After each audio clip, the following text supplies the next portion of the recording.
Como sabem, a Câmara do Porto publicou um comunicado logo que teve conhecimento deste pacote legislativo, em que uma das questões que abordava era exatamente a questão do alojamento local. Abordamos também outras que hoje não foram discutidas. Tivemos ocasião de participar na discussão pública, num documento que foi distribuído à comunicação social. Tivemos reuniões com a Sra. Ministra da Habitação, eu tive também uma reunião com o Sr. Primeiro-Ministro, e estamos extremamente preocupados e muito sensíveis àquilo que nos diz o setor. 72% do alojamento local é fora das grandes cidades. Repito, 72%. Estávamos a falar de atividades que sempre existiram, por exemplo, no Algarve, as casas de férias, só que elas não eram reguladas.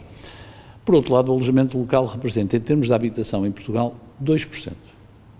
2% apenas, não representa, como algumas pessoas dizem, 30% ou 40%, as pessoas imaginam.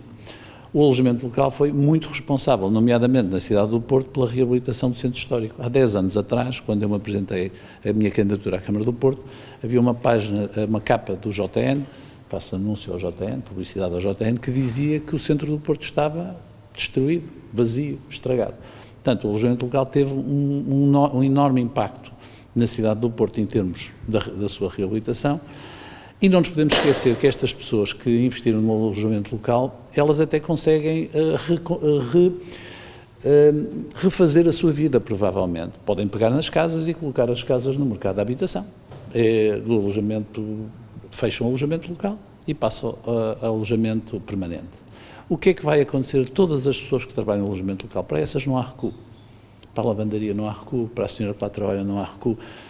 Eu acho que o Governo se esqueceu de fazer um estudo, como nós sempre fizemos, do impacto chamado das externalidades e, portanto, estamos muito preocupados que isto vá criar desemprego e um conjunto de falências, não tanto neste setor propriamente dito, mas nos setores que dele dependem, e nós vimos isso durante a pandemia.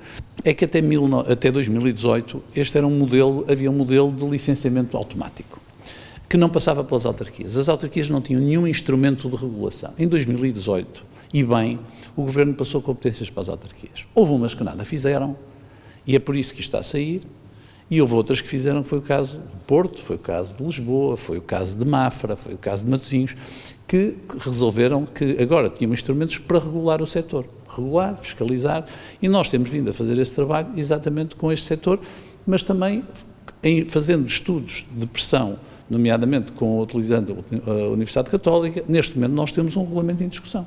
Está em discussão e nós ainda não o retiramos. O Governo o que é que quer fazer agora? Aquilo que quer fazer é exterminar uma atividade. E ainda por cima, confiscando fiscalmente verbas que não partilha sequer com os municípios. E depois, pelos vistos, não ouviu os municípios. Aliás, a posição da Associação Nacional de Municípios é muito curiosa. A senhora Presidente começou por aplaudir o pacote, mas depois a Associação Nacional de Municípios veio dizer que isto é um desastre. Viemos aqui ao município entregar, junto do Sr. Presidente, Dr. Rui Moreira, o nosso manifesto contra as medidas propostas pelo Governo, que nós consideramos não serem as medidas corretas para resolver o problema que está impactado no pacote Mais Habitação. O impacto é evidente, eu não queria utilizar, mas é o aniquilar de uma atividade de uma vez por todas. E estas medidas têm vindo no seguimento de outras anteriores, o massacre fiscal que tem vindo a acontecer junto da atividade do alojamento local, e como tal, esta é mais uma machadada, esperemos que não seja a final.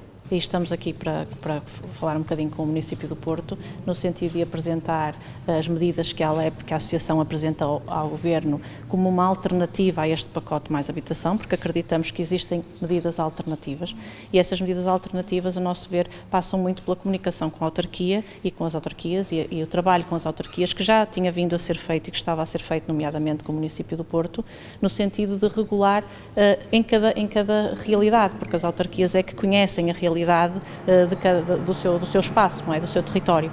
E, portanto, não compreendemos como é que o Governo deitou esse trabalho fora, ao lixo, e acabou por colocar medidas que são iguais para todo o país, quando a realidade não é igual em todo o país, e, portanto, merece um tratamento diferenciado. Segundo as indicações do próprio Governo, a maioria dos contributos foram exatamente no sentido do alojamento local e da habitação também, mas há uma quantidade bastante apreciável de contributos no sentido de uma resolução, ou de uma melhor resolução.